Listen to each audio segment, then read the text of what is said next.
From kinky hair to straight bleach hair and into milky ash fashion hair color.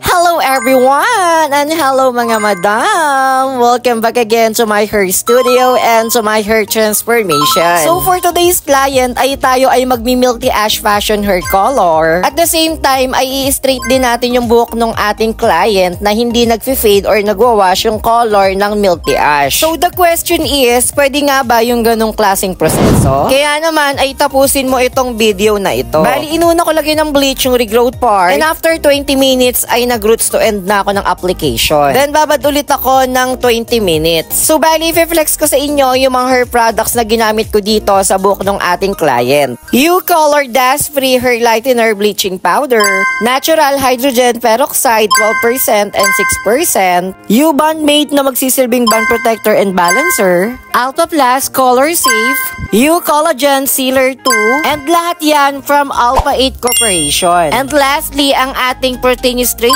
bond from Naturel Royal Blend Brazil. After bleaching processing ay skip tayo sa ating hair color. Magpo-proceed muna tayo dito sa ating protein straight bond at ibababad ko ito ng 3 oras. Dadaan kasi itong buhok ng ating client sa malalang plansyahan mamaya, kaya mas inuna ko yung protein straight bond bago tayo mag hair color. Halos same lang naman ang result yon, kaso nga lang medyo magkaiba ang proseso. Ang importante lang dito ay hindi mag-fade or hindi mag-wash yung hair color ng ating client. At the same time ay masunod pa rin natin yung same day wash ng ating protein straight bond. At bonus na lang talaga kapag nakakuha tayo ng straightening effect after wash. After hair iron ay pinahinga ko muna yung buhok ng ating client ng mga 10 minutes. Saka na ako nag-proceed sa pag-apply ng ating hair color. After 30 minutes ng pagbabad sa hair color ng ating client ay binanlawan ko na ito at sinampo ko muna. After shampoo ay naglagay na ako nitong U-Collagen Sealer number 2. Bali additional hair treatment ito na nilalagay talaga after wash sa buhok ng ating ipinorotain straight bond. Then sa pagbo-blower ay nag-timelapse ako dahil dito talaga natin malalaman at dito tayo magkakaalaman kapag natuyo na yung buhok ng ating client. And finally, ito na yung final result at finished product ng buhok ng ating client. Bali 100%